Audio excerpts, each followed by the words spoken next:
இயேசு மக்களிடையே இருந்த நோய் நொடிகள் அனைத்தையும் குணமாக்கினார். பிப்ரவரி 10ஆம் தேதி திங்கட்கிழமை, பொதுக்காலம் 5ஆம் வாரம். புனித ஸ்கொலஸ்திகா கன்னி நினைவு. மறையுரை சிந்தனை. இறை வார்த்தை அனைவருக்கும் நம்பிக்கையும் மகிழ்வான மன அமைதியையும் தருகின்றது. ஆண்டவரின் பிரசன்னம் இறை வார்த்தையில் எப்பொழுதும் நிறைந்துள்ளது.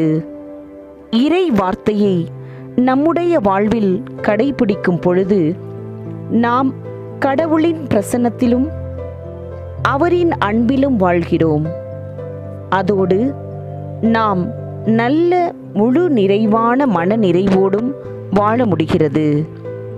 நற்செய்தியிலே நோய்வாய்ப்பட்டவர்களை இயேசு குணப்படுத்துகிறார். அவர்களின் நம்பிக்கையை பார்த்ததாலே அவர்களை குணப்படுத்தினார்.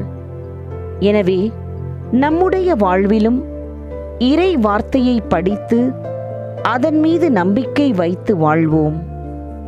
இறைவனின் மகிமையையும் ஆசிரையும் பெறுவோம்.